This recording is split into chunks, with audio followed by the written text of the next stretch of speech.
At the scene of the car accident, my blood-stained hands reached out to grasp Seth's pant leg. "Save me, Seth." Holding Roxy in his arms, Seth looked down at me and said, "I'm sorry, but Roxy's forehead is bleeding. I have to get her to the hospital first." Tears welled up in my eyes as I gazed at him. "I'm your wife. Are you really choosing her over me? If it weren't for me back then, you might not even be alive now." He shook off my hand. "Vicky, you can't be this selfish. Roxy has a head injury, what if there's brain damage? Besides, it was your choice to save me back then. I never asked you to." Watching his retreating figure, I lay weakly in a pool of blood. It turns out it was all just my wishful thinking. At 18, Vicky's eyes were full of Seth. Yet at 30, when she saw Seth being bullied, she couldn't help but want to add a kick herself. I stood at a distance, watching several people corner Seth against the wall. Slap after slap landed on his face, and soon a trickle of blood appeared at the corner of his mouth, his face swollen and red. The group rummaged through his bag, finding some money but clearly unimpressed, cursing at Seth incessantly. "You little punk, is this all you've got?" One of them patted Seth's face mockingly. "Seth, didn't your slut of a mother give you any money?" As soon as the words were spoken, the group burst into laughter. "Ha ha ha. Maybe she's too busy in some old man's bed to care." Another round of raucous laughter erupted. Seth kept his head lowered the entire time. In the end, they kicked him to the ground and started punching and kicking him, leaving Seth no choice but to curl up on the floor, desperately trying to shield his head. "Disgusting. Son of a murderer." A glob of spit landed on his face. Only after the others left did Seth slowly get up. He spotted me, his face frozen in shock. I turned and walked away without changing my expression, Seth's words from my past life echoing in my ears. "It was your own choice to save me back then. I never begged you." Before this, I didn't know how many beatings he had endured, but I'd already saved him 3 times. Today, I didn't step forward to help him, and from now on, I won't foolishly try to save him again. Perhaps God took pity on my blindness and gave me a second chance. In this world, Roxy is the beautiful and strong female lead, while Seth is the male lead's rival who endured abuse since childhood and could never win the love of the heroine. In my previous life, when I first arrived in this world, I fell in love with Seth at first sight. Seeing him bullied hurt as if needles pierced my heart, and so began my journey to redeem him. The whole world bullied him, so I stood against the world to protect him. I gave him warmth, pulled him out of the mud, and helped him regain a new life. I thought our ending would be perfect, the male and female leads would happily be together, while the second male lead would no longer obsess over the female lead's love and instead stay with me, the one who loved him. Yet reality was cruel. After we married, Seth still couldn't forget Roxy. Even though she had abandoned him and even caused him harm, he remained loyal to her like a dog. There was a time after our marriage when we shared sweet moments. But after Roxy divorced, his heart was no longer with me. After Roxy returned, she constantly provoked and framed me like a malicious supporting character, while Seth started taking her side and blaming me. That night, on our 5th wedding anniversary, he insisted on driving Roxy home, only to get into a car accident on the way. I watched as he carried Roxy out of the car, his expression full of concern and fear that she might be hurt, piercing my heart again and again.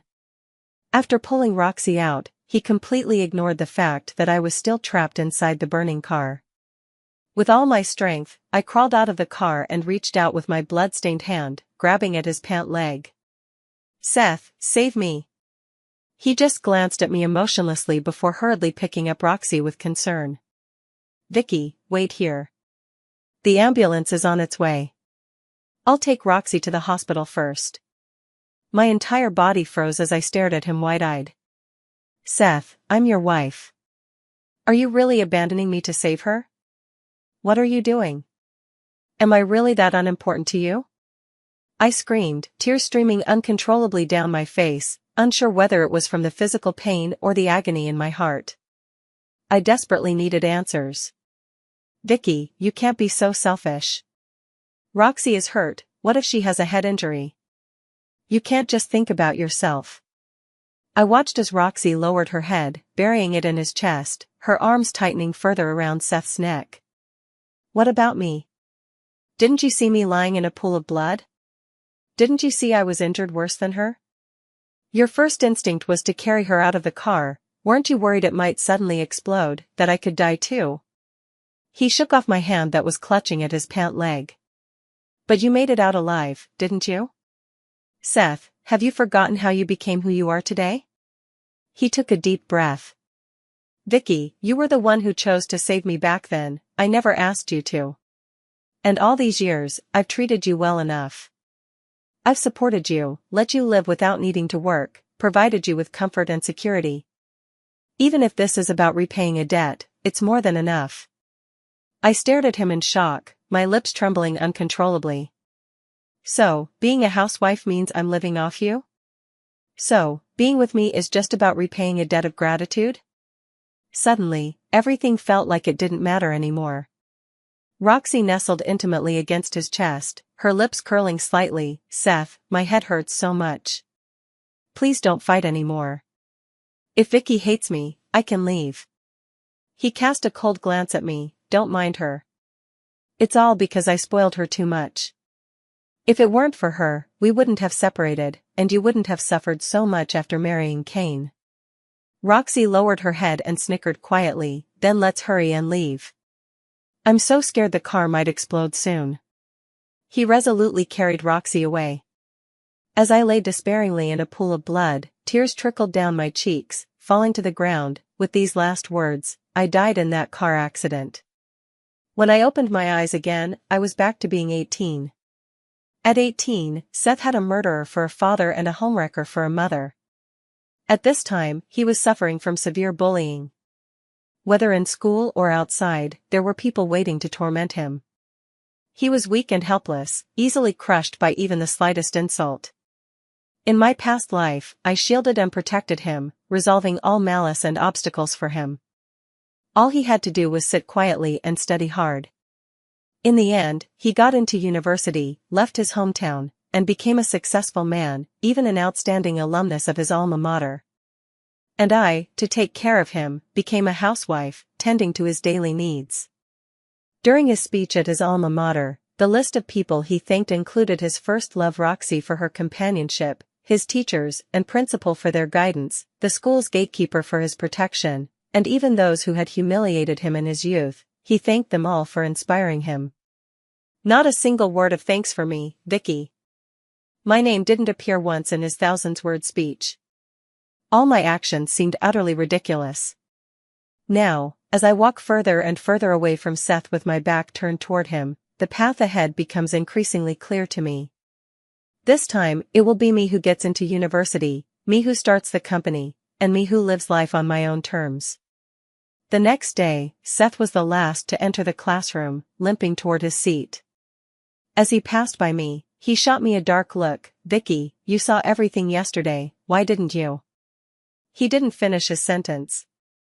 I raised my head and gave him a cold smile. What is it, classmate Seth? What do you need from me? My voice was loud enough that the entire class instantly turned to look in this direction. His face, still swollen and red from being hit, wore worn-out clothes as he stood there, flustered and at a loss. Everyone around him stared. Do you want me to help you? But why should I? No, I don't need it. With these words, she blushed and walked to her seat, lowering her head as much as possible. That's right, you don't need to. After class, Roxy approached and blocked my desk. Vicky, you clearly saw Seth getting bullied yesterday. Why didn't you help him? Such a kind-hearted heroine. Seeing her speak up for Seth, I almost wanted to applaud her. I glanced at her. Roxy, if Seth needed help, he'd say so himself, and he just did say he doesn't need it. Anyway, those guys come for him often. If you're so worried, why don't you just stay with him from now on, walking him to and from school to protect him? The gazes of classmates around them shifted back and forth between the two, whispering. Roxy's face turned red instantly, and she glared at me with gritted teeth. She didn't want to be friends with the son of a murderer, Nor did she want to ruin her image of kindness, let alone lose Seth, her devoted follower. I don't have time. Throwing out these words, she ran off. Watching Seth lower his head in embarrassment, I couldn't help but sneer inwardly. In the days that followed, I devoted myself to studying seriously. Meanwhile, Seth remained trapped in relentless bullying. Dead rats kept appearing on his desk every day, his books were constantly torn to shreds, and a group of students would always corner him after school to beat him up. His name had become the son of a murderer. Even walking with him made them feel ashamed. In my previous life, because I stood up for him, these incidents happened once and never again. But now, since he never resisted, those people bullied him even more brazenly. Roxy appeared a few times, saying to him each time, "Seth, my heart aches for you. Hang in there. I believe you can overcome this hardship." Standing behind them, I couldn't help but laugh at these words. Haha, I also believe that with Roxy's sympathy, Seth will surely break through his difficulties. Their faces turned red and pale respectively. After that, my grades kept improving, while Seth's plummeted to the bottom. I guess he was beaten so badly that his brain took some damage. One day, the class monitor suddenly walked up to the podium. The class fund was stolen.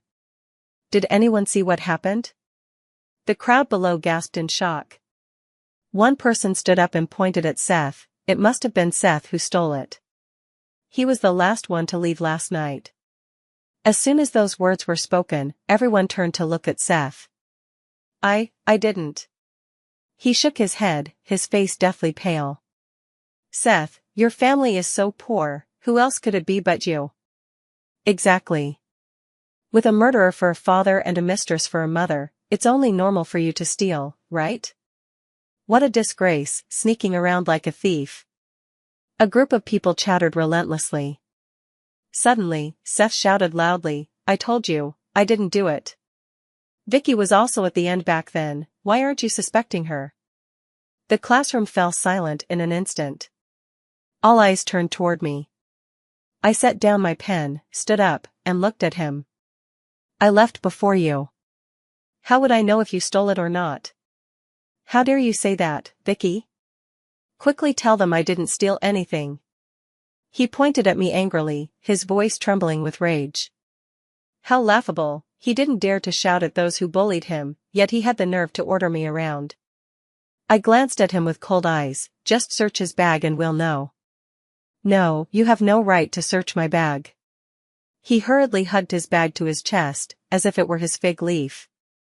You have no right to search my bag. I didn't steal anything. Vicky was walking at the back, maybe she stole it. Why don't you search her bag instead? I promptly took out my own bag and dumped everything inside out, revealing no money. So, this has nothing to do with me. The class monitor pouted. Vicky, your family is well off, we obviously know you wouldn't steal money. He turned his head to look at Seth. Seth, Vicky has already proven herself, so hurry up and take out your bag. I won't, I didn't steal it, and you have no right to search me. He clutched his bag tightly. You're really pushing it. Several people rushed forward and grabbed him. His bag was instantly opened, and everything inside fell out. Inside were 2 plain steamed buns, half of a bitten meat bun, a few empty bottles, and that stack of money. He quickly broke free and knelt on the ground, stuffing the buns and bottles back into his bag, clutching it tightly to his chest. It really is you, you little thief. Seth knelt on the ground with lifeless legs, tears continuously flowing from his eyes. I didn't steal this, you framed me, you did.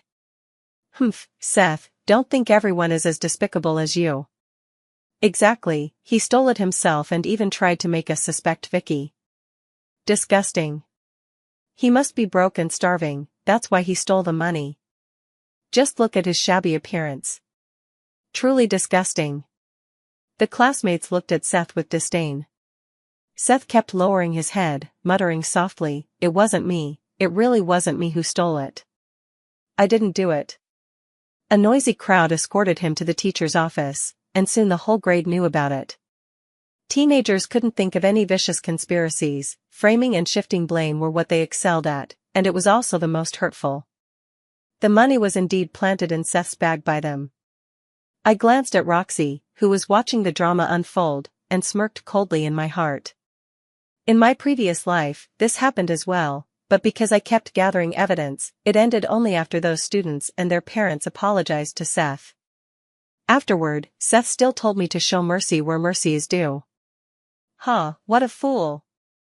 Seth's mom showed up in the office an hour later, heavily made up. In the office, his mother slapped Seth twice directly. I sent you to school, and this is how you behave. What's the difference between you and your murderer father? Seth was forced by his mother to kneel on the ground and apologize to the teacher and classmates. Seth refused, so his mother kept hitting him, punching and kicking as if he were her enemy. It was the teacher who intervened, or else he might really have been beaten to death by his mother. In the end, it only ended after Seth knelt on the ground and banged his head heavily 3 times. From then on, Seth was bullied even more severely. Haha, you didn't see his mother, thick makeup, and probably some plastic surgery too. I heard his mom even got breast implants. I bet she's extra, in bed, ha ha ha ha. Standing by the restroom, Seth clenched his fists, his eyes bloodshot. Yet, he still didn't dare to rush out and demand justice for himself. Since then, Seth became even more sinister, appearing and disappearing unpredictably. I often felt a chilling gaze during class, and when I turned around, it was Seth staring at me. One day after school, as I entered an alley, I turned and noticed Seth following me. He stepped closer and closer. I looked back at him, only to see his face full of resentment. Vicky, why didn't you help me? You knew it wasn't me who stole it, why didn't you speak up for me? What the hell? Didn't you help me before? You're so rich, what's the big deal with helping me out? Just say one word for me, and they wouldn't be so cruel. His eyes were bloodshot, and the crisscrossing scars old and new on his arms looked grotesque as he glared at me with a sinister expression.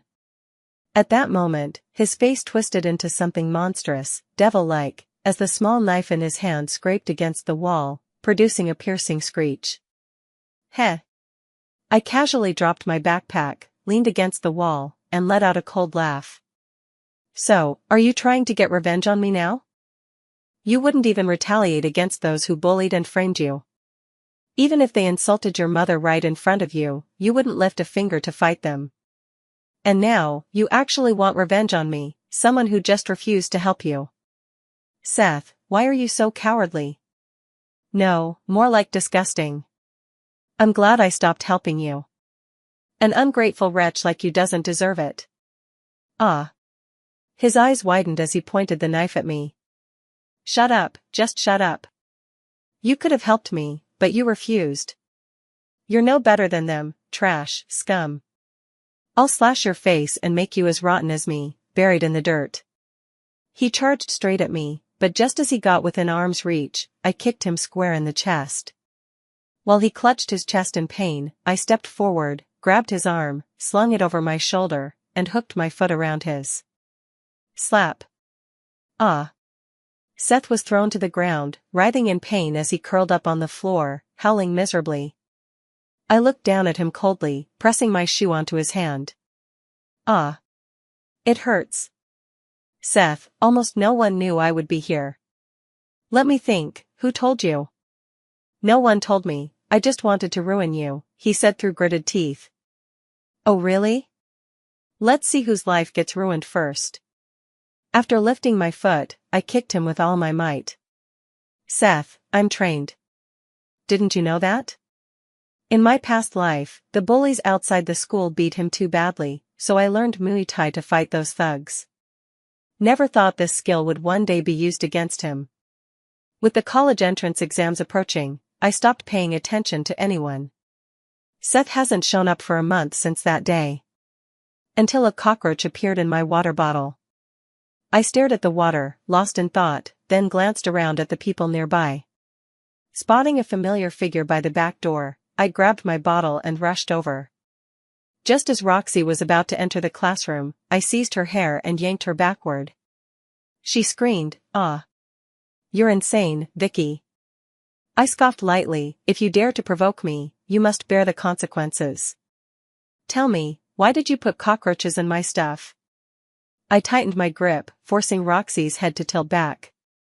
It wasn't me, you crazy bitch. Oh really? I lifted the glass containing cockroaches and poured a sip directly into her mouth. Speak up. Ugh. It wasn't me, it wasn't me. Just as I was about to give her a second dose, she screamed in terror. Ah. It's me. I'm just mad that you wouldn't clear Seth's name, he obviously didn't steal the money. I wanted to teach you a lesson. The surroundings fell into silence. Roxy hung her head, quietly sobbing. I glanced at the classmates watching the drama unfold and let out a cold laugh. Ha, you two must be real close. Since I refused to help him, now you're getting back at me. Last time, he launched a sneak attack, and now you're stirring up trouble here. Tell me, what do you think Cain would say if he knew you dared to do all this for another man? I turned and walked away. I hadn't planned to bother with them anymore, but they just had to come looking for trouble. Cain is that male lead currently in his Chunibu phase, who finds everyone irritating, behaving like a violent hothead, constantly spouting cringe-worthy nonsense like the sky's cold and the king's ruined. Fortunately, his extreme, almost pathological possessiveness is solely directed at Roxy.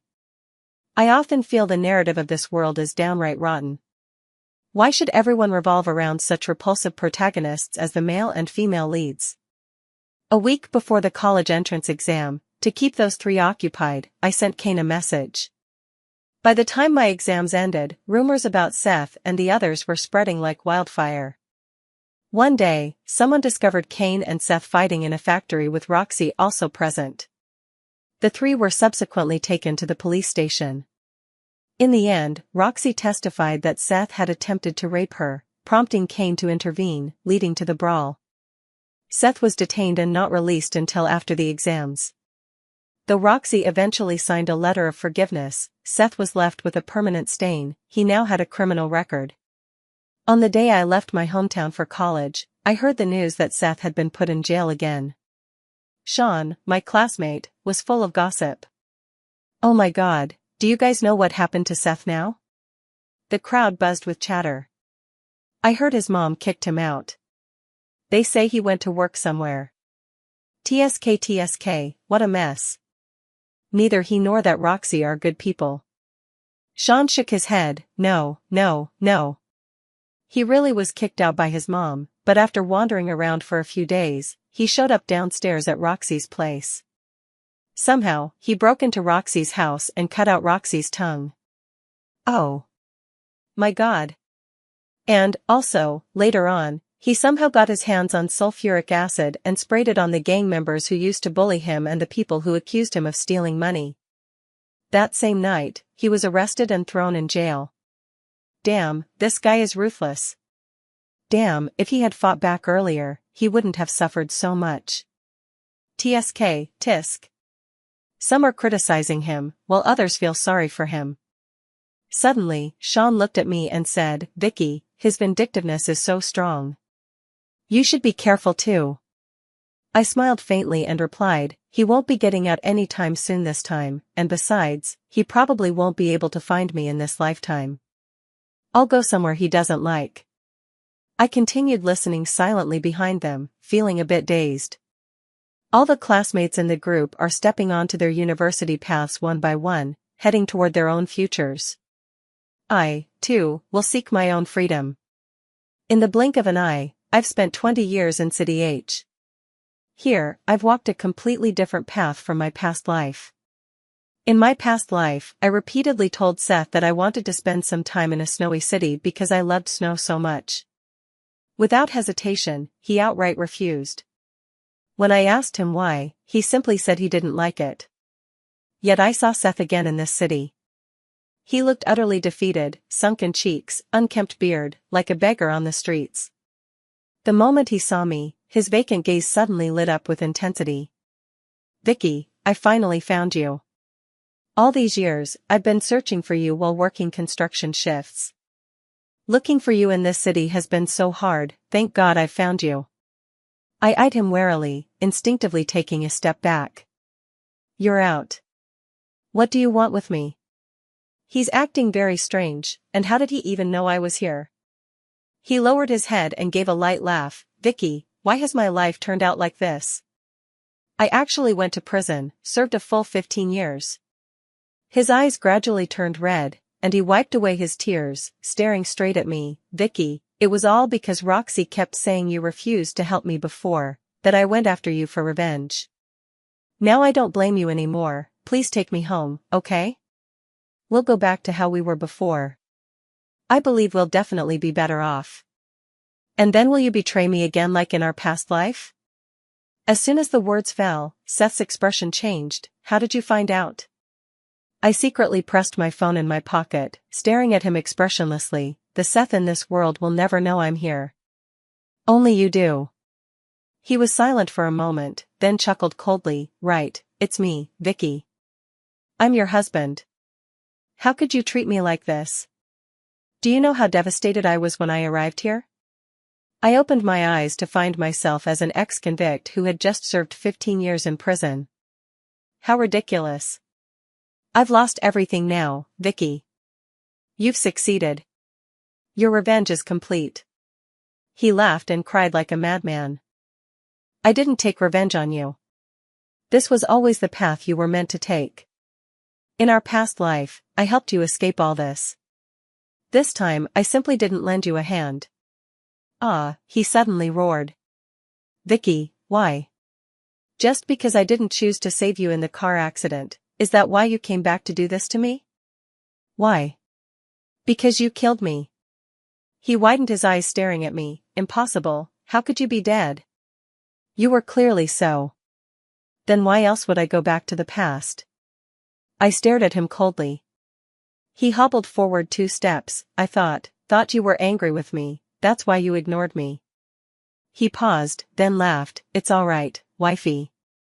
It's all that bitch Roxy's fault. If it weren't for her, we wouldn't have ended up like this. In my past life, she ran off with my money, so I killed her.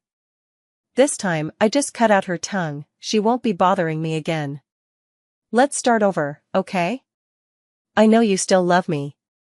I frowned at him. Seth, it wasn't her bothering you, you were the one who got involved with her.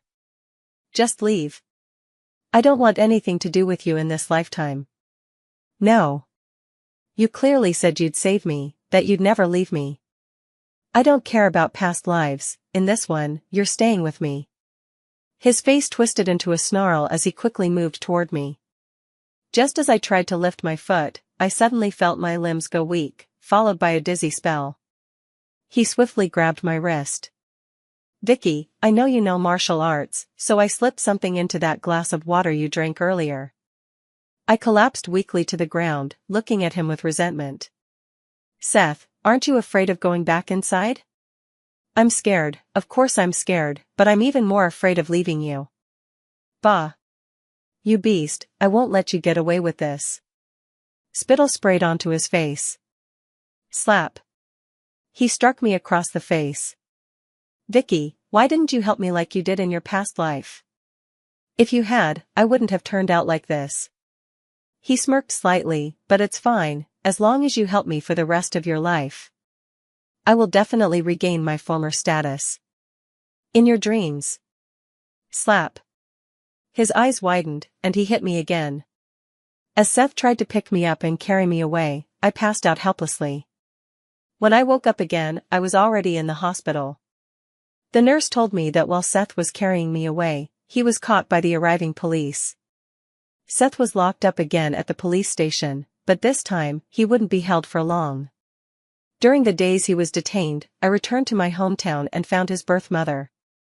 I brought her here, thinking he would be happy. A few days later, sitting on a plane headed abroad, I glanced at my watch. By now, Seth should be out and reunited with his mother. Gazing at the clouds outside the window, the corners of my mouth lifted slightly. My life was still full of hope, but Seth, you'll never escape the mire. Didn't you say your mother was the one you hated most? Then I'll make sure you stay with her forever, never to part. Seth's childhood suffering came mostly from his birth mother. He hated her so much he wished he could kill her, yet he obeyed her every word, showing how deeply terrified he was of her already. In a small town abroad, I received a message from my old classmate Sean back home. Seth had been taken back to their hometown by his mother, who insisted on gambling every day, eating well, and dressing expensively. She forced Seth to work 3 backbreaking labor jobs every day, yet all the money he earned was gambled away by her. As for Roxy, ever since she lost her tongue, she was abandoned by the protagonist Kane and spent her days holed up in her room. Somehow, she and Seth hooked up again and even got married. No wonder people say they're truly meant for each other. So Seth started his days of doing hard labor to earn money for his mom and coming home to beat his wife. Later, Roxy couldn't take the beatings anymore. Rather than divorcing Seth, she found an old bachelor, offering herself for free on the condition that he would beat Seth daily. Thus, Seth resumed his days of getting beaten up every day. I felt indescribably joyful as I closed my laptop and looked up at the clear, cloudless sky. Everything was just perfect.